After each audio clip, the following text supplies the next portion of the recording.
하나님께서 오늘 예배 가운데 주시는 은총의 말씀은 신약 성경 로마서 3장 9절로부터 18절의 말씀입니다. 한 절씩 교독하겠습니다. 그러면 어떠하냐? 우리는 나으냐? 결코 아니라.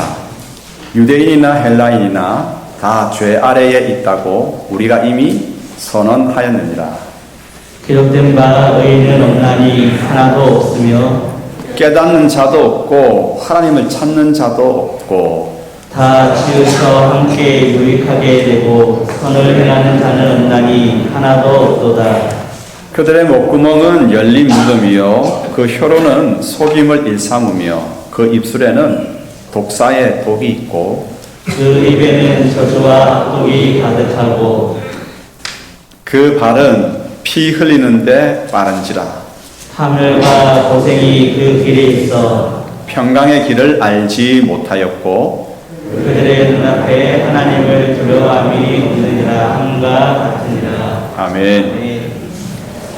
오늘은 종교개혁 505주년이 되는 해입니다. 종교개혁으로 인해 가지고 이제 가톨릭 교회에서 이제 개신교회가 새롭게 태어나게 되었고요. 또 개신교회에는 여러 가지 교파가 있습니다. 여러 가지 교파 중에 우리 문현중앙교회가 속한 교파는 장로교파입니다. 그래서 장로교파는 특별히 종교개혁자 중에 칼뱅의 가르침을 많이 수용해서 그것을 교리로 삼고 내려옵니다. 그래서 오늘은 종교개혁주를 맞아서 칼뱅의 5가지 교리에 대해서, 구원의 교리에 대해서 배워보기를 원합니다. 우리나라가 작지만 수출 1위가 많은 나라예요. 한번 물어보겠습니다. 우리나라 수출 1위, 종교적인 부분에서 뭐가 수출 1위겠습니까?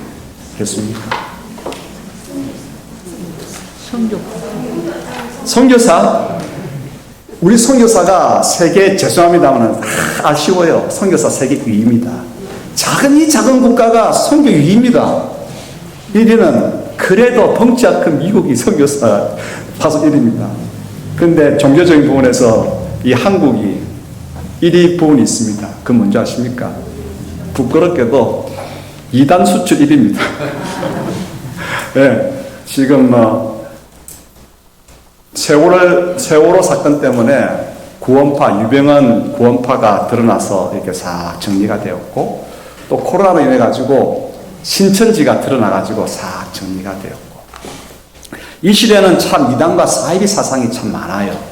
그러한 거짓된 진리가 우리를 유혹하더라도 잘못된 가르침에 넘어지지 않고 성경에 기초한 바른 구원의 진리를 알아가는 건 너무나 중요하겠죠. 그래서 이제 칼뱅과 그의 이제 후학과 그를 따르는 이제 교회가 그의 가르침을 잘 정리했어요. 성경에서 구원 얻는 교리를 딱 정리한 것이, 그래서 그것이 뭐냐면 칼뱅의 5대 강령입니다. 5대 교리라고도 하는데 오늘 이것을 배워보도록 하십시다. 오늘 짧게 전할 테니까 집중해서 잘 들으시기를 바랍니다. 자, 먼저 한번 그러면 읽어보십시다. 한번 보여주시죠.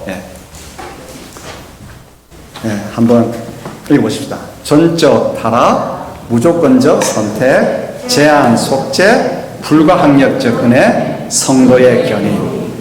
들어본 것도 있고 안 들어본 것도 있고. 자, 근데 영어 앞자를 딱 따면요, TULIP 앞자를 따면 튤립이거든요. 미국 사람들은 저 칼뱅의 5대 교리를 쉽게 여기 위해서 영어의 앞자를 따가지고 튤립 교리라고도 부르기도 합니다. 자, 어쨌든 여러분들이 이제 신문 기사를 읽거나 책을 보거나 할 때 칼뱅의 5대 교리, 그때 들었다. 튤립 교리, 그것이지. 근데 이게 너무나 중요합니다. 성경의 구원에 관한 진리를 이 칼뱅이 굉장한 학자거든요. 신학자이면서 종교개혁자인데 이 구원의 진리를 성경 속에서 딱 정리한 이것. 그래서 우리가 장로 교단에서는 대부분 웨스트민스터 신앙 고백을 하고 있는데, 그것을 가져와서 인정하고 있는데, 그 웨스트민스터 신앙 고백 안에 이 칼뱅의 5가지 구원의 교리가 기록이 되어 있습니다. 자, 그러면 한 가지 알아보십시다. 먼저 전적인 타락입니다. 인간은 어쩔 수 없는 죄인이라고 하는 사실입니다. 여러분, 어떤 일에 전혀 회복 가능성이 없을 때 뭐라고 말합니까? 어쩔 수 없습니다. 어떻게 해볼 방법이 없네요. 라고 이야기합니다. 이처럼 인간은 어쩔 수 없는, 내적으로 완전히 부패한 존재가 우리 자신입니다. 그래서 가꾸지 아니하고 뭔가 자꾸 이제 교육이나 가꾸지 아니하고 자기 수양을 하지 않고 그냥 나 자신을 두면 언제 자랐는지 모르는 사이에 쑥 올라오는 것이 있습니다. 뭡니까? 죄악의 잡초입니다. 그래서 우리의 상태를 가르쳐서 전적 타락이라고 부릅니다. 좀 기분 나쁘시더라도 이건 인정할 수밖에 없어요. 겉은 멀쩡하지만 내면이 썩기 때문에 곧 무너집니다. 그래서 인간은 내면이 완전히 부패한 존재이기에 우리 스스로가 우리를 구원할 수가 없는 것이죠. 반드시 외부에서 우리를 건져줘야 합니다. 마치 무엇과 같으냐면 늪에 빠진 경우와 마찬가지입니다. 이제 늪에 빠졌습니다. 우리나라 늪은 별로 깊지도 않고 크지도 않지만 아프리카 같은데 늪지대에 가서 빠지게 될 때에 그때는 빠져나오기 위해서 스스로가 막 발버둥 치면 안 됩니다. 그러면 더 빠져서 여기까지 왔다가 코까지 왔다가 다 빠져서 더 이상은 헤어날 길이 없습니다. 늪에 빠졌을 때는 어떻게 하셔야 되죠? 가만히 있는 겁니다. 가만히 딱 목까지 내어놓고 가만히 있으면 안 빠집니다. 늪이라고 하는 것이. 그러다가 사람이 지나가면 여보세요. 로프 좀 던져주세요 하고 해야 되는 거죠. 그래서 전적 타락한 인간은 스스로가 어떻게 해볼 수 없습니다. 어떻게 해보려고 하면 더 망가집니다. 왜 그러냐면 우리 속이 부패했기 때문에 우리가 죄를 지어서 죄인이라기보다는 죄의 이 성향을 가지고 있기 때문에 죄를 짓는 거예요. 외부에서 구원의 로프를 던져줘야 합니다. 그래서 전적 타락한 존재인 인간은 하나님의 구원하심, 외부에서 하나님의 구원하심을 기대해야 합니다. 자, 그러면 성경을 한번 읽어볼까요? 로마서 3장 10절로부터 15절, 오늘 앞서 읽었지만 읽겠습니다. 기록된 바 의인은 없나니 하나도 없으며 깨닫는 자도 없고 하나님을 찾는 자도 없고 다 치우쳐 함께 무익하게 되고 선을 향하는 자는 없나니 하나도 없도다. 그들의 목구멍은 열린 무덤이요 그 혀로는 속임을 일삼으며 그 입술에는 독사의 독이 있고 그 입에는 저주와 악독이 가득하고 그 발은 피 흘리는데 빠른지라. 우리의 모습이 이러하다는 거예요. 물론 조금 차이는 있겠죠. 대소의 차이는 있겠지만 결국은 50보 100보 모두가 전적 타락한 존재의 모습을 가지고 있는 것입니다. 교육을 하고 자기 수양을 하면 악한 모습을 많이 통제는 할 수 있습니다. 하지만 그래도 인간은 딱 두 종류로 나눌 수밖에 없습니다. 어떤 종류인지 아십니까? 입만 열면 거짓말하는 사람과 어쩌다 한 번씩 거짓말하는 사람으로 나누게 됩니다. 인정하십니까? 네, 인간이 그렇습니다. 그래서 우리는 인정해야 됩니다. 하나님 앞에 고백해야 됩니다. 주님, 나는 어쩔 수 없는 죄인입니다. 하나님의 구원의 손길을 하늘로부터 이 땅 가운데 있는 종에게 내려주십시오 라고 기도해야 하는 것이죠. 그냥 두 번째입니다.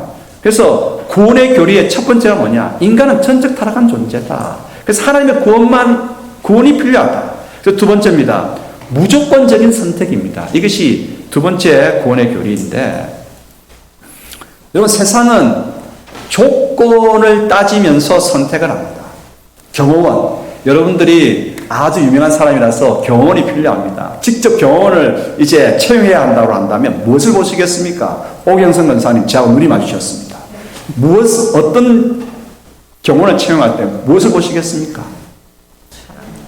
네? 능력. 무슨 능력요?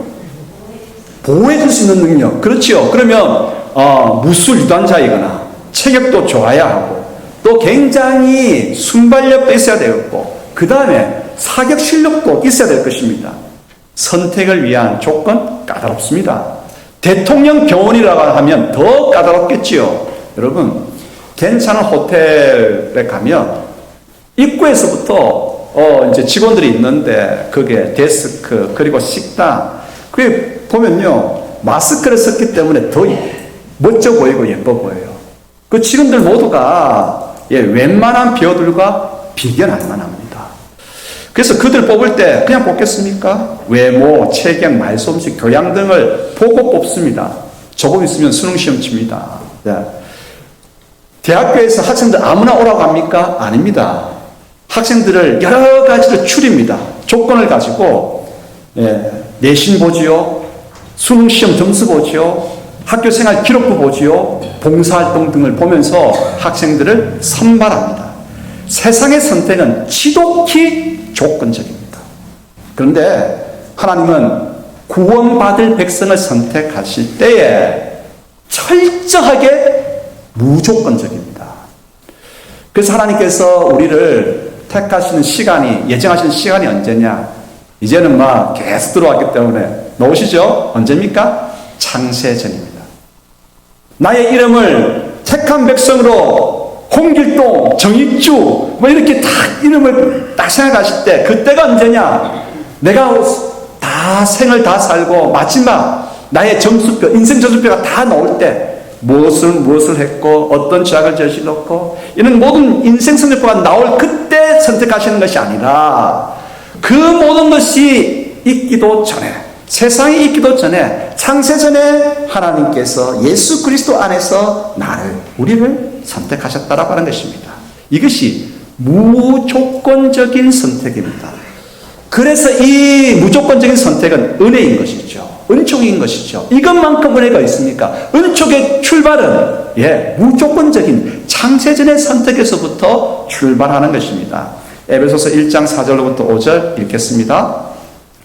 곧 창세전에 그리스도 안에서 우리를 택하사 우리로 사랑 안에서 그 앞에 거룩하고 흠이 없게 하시려고 그 기쁘신 뜻대로 우리를 예정하사 예수 그리스도로 말미암아 자기의 아들들이 되게 하셨으니 창세전에 선택하셨다고 하는 것이죠.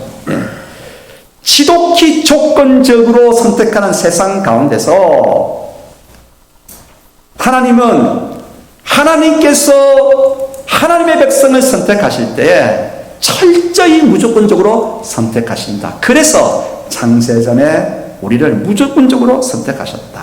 은총이다. 그러므로 감사해야 됩니다. 안전하 사나 감사하고 예배 드릴 때 감사함으로 이 예배를 올려드려야 되겠죠. 그런 세 번째입니다. 제한적 속죄입니다. 제한적 속죄라고 하는 것은 뭐냐? 모든 인류가 모든 사람이 다 하나님의 선택을 받은 것은 아니다라고 하는 사실입니다. 로마서 9장 13절 읽어볼까요?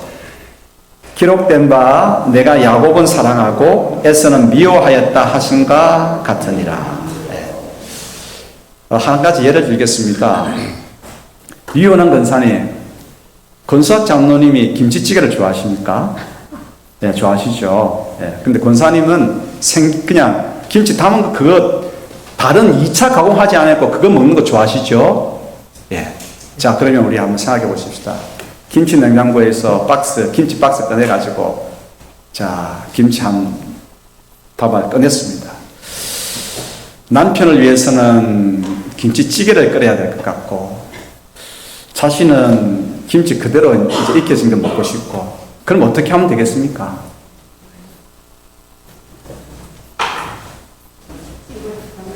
어렵지 않잖아요. 한번 어떻게 하면 되겠습니까?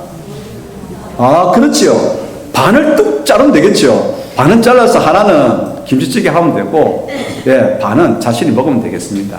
자, 그러면 여러분들에게 질문하겠습니다. 어느 쪽 부분을 김치찌개로 할 거고, 어느 쪽 부분을 여러분들이 그냥 숙성한 김치로 먹겠습니까? 어느 쪽 하시겠습니까? 이강의 장로님. 편한 대로. 답입니다. 내 편한 대로 하면 됩니다. 그렇잖아요? 두 가지 중에 어느 쪽을 선택할 것인가? 내 뜻입니다. 하나님께서 선택하시는 그 자체가 은총이기 때문에 그냥 두면 부패한 인생은 그냥 사그라질 수밖에 없어요. 그런데 그 중에 하나님께서 누구라도 선택하심으로 구원으로 불러주시는 은총을 베푸시는 거예요. 그런데 그 뜻은 하나님께만 달려 있습니다. 우리가 이렇다 저렇다 왈가왈부 할 수 있는 것 아닙니다. 진흙덩이 하나를 가지고 우리가 토기장이라고 한다면 그 진흙덩이를 가지고 내가 이조백자를 만들든 뭐 국그릇을 만들든 요강을 만들든 그것은 누구의 뜻입니까? 토기장이의 뜻이거든요. 그래서 하나님은 선하신 분이라고 한다면 하나님께서 그냥 둘 자는 그냥 둡니다. 그러나 선택하여서 사랑할 자에게는 사랑을 베푸십니다. 목회 임상적으로 보면 임종순간을 많이 만납니다. 성도들한테 가서 마지막 이제 임종순간에 믿음을 고백시키거든요. 그때 저는 죄인입니다. 하나님의 사랑 붙들겠습니다. 그러면서 편안하게 숨을 거두시는 인정하시는 분들이 많고, 또 어떤 경우에는 목사님 교회는 한 번도 안 나가셨는데 오셔가지고 좀 어떻게 좀 해주세요. 그 제가 어떻게 좀 해줄 수가 있는 게 아니잖아요. 그래서 갑니다. 가서 우리 모두는 죄인입니다. 인정하십니까? 그 이야기 했는데도 펑펑 우시는 분이 계세요. 펑펑 울면서 저 죄인입니다. 목사님 저 죄인입니다. 그러면서 두려워하시는 거예요. 예수님께서 우리 모든 죄를 위해서 십자가에 달려 죽으셨고 예수님을 통해서 우리를 구원하시기를 하나님께서 기뻐하십니다. 하나님의 사랑을 받아들이시겠습니까? 그 예수님의 십자가를 붙드시겠습니까? 딱 붙드는 분이 계세요. 그분 편안하게, 진짜 편안하게 숨을 거두세요. 그런데 목회 임상적으로 보면 끝까지 거부하는 분이 계세요. 왜 목사를 불러가지고 이렇게 마지막에도 이렇게 힘들게 거부하는 분이 계세요. 그걸 보면서 제한적 속죄가 맞구나. 하나님께서 야곱은 사랑하시지만 에스는 그냥 내버려 두면 그냥 들의 사람으로 살아가다가 쓰러지는 거예요. 그래서 제한적 속죄가 많은데, 그러면 여러분 여기서 내가 지금 복음을 듣고 복음이 믿어지기 때문에 선택받은 사람의 부류에 속합니다. 야, 좋다, 잘됐다 라고만 끝나서는 안 됩니다. 제한적 속죄가 우리에게 주는 도전이 하나 있습니다. 사명이 있습니다. 제한적 속죄, 내가 그렇구나, 하나님께서 나를 많은 사람들 가운데에 제한적인데 나를 선택해 주셨구나. 여기에서 우리 가운데 주어지는 사명이 뭐냐? 선교의 사명입니다. 왜 선교의 사명이냐?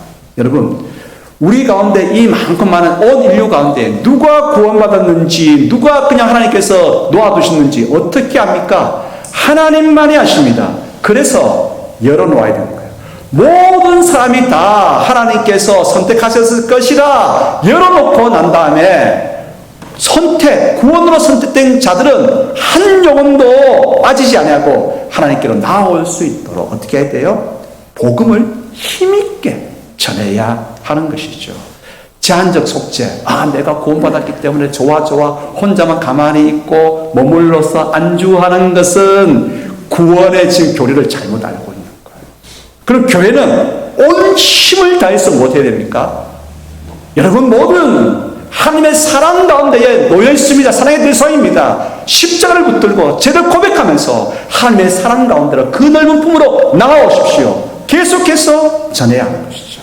오늘 우리는 지금 11월 20일까지 새 생명들 초청하는 기간입니다. 누가 하나님께로부터 부름받은지 모릅니다. 모두가 다 부름받았다라고 생각하면서 우리 가족들도 우리 친구들도 이웃들도 만나는 모든 사람들을 초청하시기를 바랍니다. 우리는 이런 뜨거운 전도와 선교 열정을 가져야 되겠죠. 네 번째가 불가항력적인 은혜입니다. 불가항력적인 은혜. 이 말은 그 말 가운데서 느껴지는 것처럼 이거는 저항할 수 없는 거야. 저항할 수 없는 강력한 힘이 오늘 나를 붙들어서 죄인임을 고백하게 하고 예수 그리스도를 믿게 하고 그 구원의 은총을 누려가게 만들더라고 하는 것입니다. 불가항력적인, 이거는 저항할 수가 없는 거예요. 여러분 바울을 보십시다. 바울, 예수님 믿는 사람들을 잡았다가 옥에 가두는 것, 이게 잘하는 줄 알았습니다. 예수님 믿는 자들을 또 잡기 위해서 다메섹으로 그 체포 이 문서를 가지고 가다가 누구를 만났습니까? 예수 그리스도를 만났습니다. 예수 그리스도를 만난 그 순간에 예수 믿는 자들을 잡아서 죽이고 그리고 옥에 가두는 걸 잘해야 된다고 생각했던 그 바울이 예수님 만나는 그 순간 하늘의 불가항력적인 은총을 입고 예수 믿게 되고 예수님을 전하는, 생명 내어놓고 예수님을 전하는 사람으로 바뀌게 되었습니다. 우리나라 기독교 역사 가운데에 이기풍이라고 하는 사람이 있습니다. 우리나라 개화기 때 1800년대 말 1900년대 초 이제 막 개화가 일어나고 있을 때 평양의 포졸이었습니다. 평양에 마펫이라고 하는 선교사님이 복음을 막 전하니까 이 이기풍은 그때 이제 외세 문화에 대한 이제 거부감을 막 나라가 조장하고 있을 때 외국 문화가 싫은 거예요. 외국의 선교사들이 뭐 말하는 거 싫은 거예요. 외국 선교사가 예수님이라고 하는 떠듬떠듬하는 그 말이 싫은 거예요. 그래서 포졸 힘도 썼을 거 아닙니까? 두 가지 설이 내려오고 있습니다. 주먹으로 마펫 선교사를 턱을 쳤는데 턱이 와장창했다고 하는 그런 이야기가 있고, 주먹이 아니라 돌멩이 그 심한 걸 갖다 확 던졌는데 여러분 지금도 그 생각하면 막 끔찍거리는데 그 돌멩이가 턱에 맞아가 이 턱이 부서져 버리는 거야. 그러한 나 예수 싫어, 하나님 싫다고 하는 거야. 외세 싫다고 하는 거야. 그랬는데 여러분 그가 어떻게 됐을까? 불가항력적인 하나님의 선택 가운데 있었던 이 이기풍이 예수님의 십자가 사랑을 받아들이고 세례를 받게 되었습니다. 나중에 목사가 되었습니다. 그래서 우리나라 우상숭배가 가장 심한 지역, 남단 제주도의 최초의 선교사로 이기풍 선교사가 가게 됩니다. 제주도에 가면 제주도 조천읍에 이기풍 목사 기념관이 있습니다. 우리 교단 총회가 그것을 관리하고 운영하고 있는데 한번 내년에 우리 교우들 한번 같이 가보면 좋겠습니다. 가서 그래서 기도하고 또 제주도를 위해서 기도하고 그 선교 영상을 한번 가지고 왔으면 좋겠습니다. 여러분, 그러므로 불가항력적인 은혜는 누구에게 베풀어질 줄 모릅니다. 그러므로 오늘 우리가 포기해서는 안 돼요. 내 남편이 예수 믿으라고 해도 그렇게나 거부한다 할지라도 끝날 때까지 뭐가 아니에요? 끝은 아닙니다. 계속해서 전도하고 열심을 품고 위에서 잘 섬기고 그렇게 해야 돼요. 왜요? 불가항력적인 은혜는 마지막 순간에도 역사하기 때문입니다. 예수님 십자가 달리실 때 오른편 강도 기억나십니까? 주님 나를 불쌍히 여기십시오. 그래, 너는 오늘 나와 함께 낙원에 있을 것이다. 마지막 순간에도 불가항력적인 은혜가 베풀어지는 그 영혼은 하나님께로 돌아오는 역사가 있습니다. 뭐 주먹 쓴다고요, 깍두기라고요, 몸에 문신 가득하다고요, 허랑방탕했다고요. 하나님께서 한순간 역사하시면 마음이 활짝 열어지고 하나님 앞에 무릎 꿇고 돌아오게 됩니다. 5번째 교리가 있습니다. 성도의 견인입니다. 성도의 견인. 여러분, 이 견인은 우리가 온전한 구원에 이를 때까지, 하나님 나라에 이를 때까지 하나님께서 우리를 꼭 붙들고 가신다고 하는 것입니다. 그래서 선택받은 자도 구원받은 자도 중간에 곁길로 빠질 때가 있습니다. 타락할 수도 있습니다. 엉망진창일 수도 있습니다. 하지만 하나님의 선택을 받은 구원받은 하나님의 자녀는 하나님께서 끝까지 그를 붙드십니다. 곁길로 갔던 그를 붙들어서 다시 세우십니다. 여러분, 혹시 남편이 신앙생활 잘 하셨다가 지금 곁길로 가고 있습니까? 기도하십시다. 자녀들이 그렇습니까? 자녀들이 어릴 때는 참 예쁘게 신앙생활 했는데 지금 엄마 내 인생은 내 거예요. 좀 타치하지 마세요. 그렇게 지금 되들고 있습니까? 여러분, 우리가 해야 될 것은 하나님의 견인의 은총을 믿고 기도하는 것입니다. 기도할 때 자녀들은 돌아옵니다. 내 친구는 돌아옵니다. 남편 돌아오고 아내가 돌아옵니다. 이것이 성도의 견인입니다. 하나님은 우리의 아버지십니다. 아버지, 그분께서 우리를 자녀 삼으시고 우리가 곁길을 갈 때 그냥 네 알아서 해, 네 알아서 해 절대 그냥 두지 않습니다. 불꽃 같은 눈으로 전능의 손으로 붙드시고 세우시고 끝내 하나님 나라에, 기쁨의 나라에, 자유의 나라에 들어가게 하십니다. 베드로 예수님의 제자 아닙니까? 사도 가운데 사도 아닙니까? 베드로도 예수님 저주하고 배반하고 그런 때가 있었습니다. 하지만 그 순간 예수님께서 제자들에게 뭐라고 말씀하십니까? 아무 말씀 안 하셨습니다. 아무 말씀 안 하셨습니다. 그냥 자기를 배반하고 저주할 때에 예수님께서 신문 받으시다가 베드로를 눈 한 번 마주쳤습니다. 그 눈초 말하지 않지만 말이 전해지시오. 나를 배반하느냐? 앞서 말하지 않았느냐? 닭이 울기 전에 3번 너는 나를 배반할 것이라고 말하지 않았느냐?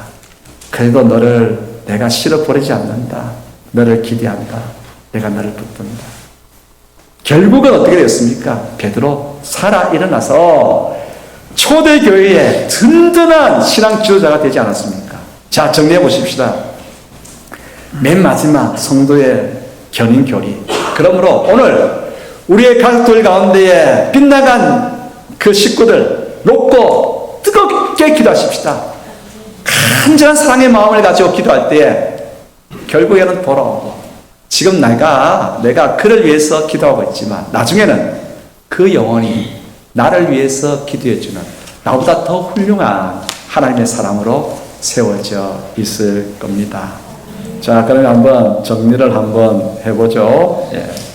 전적 타락, 무조건적인 선택, 제한 속죄, 불가항력적 은혜, 성도의 견인. 이 놀라운 구원의 은총이 우리 모두 가운데에 가득하게 되기를 축복합니다. 기도하겠습니다. 아버지 하나님, 종교개혁주의를 맞아서 하나님께서 우리에게 베풀어 주신 은총으로서의 구원을 다시 한번 정리하였습니다. 그 놀라운 은혜를 입은 저희들이기에 온 세상을 향해서 이 복음이 당신에게도 놀라운 은혜로 역사합니다. 힘써 증언할 수 있게 되기를 소원합니다. 그래서 가정이 살아나고 영혼들이 살아나고 모든 하나님의 백성들이 세상의 복과 빛과 소금으로 살아갈 수 있도록 은혜 크게 내려 주시옵소서. 예수 그리스도 이름으로 기도드리옵나이다. 아멘.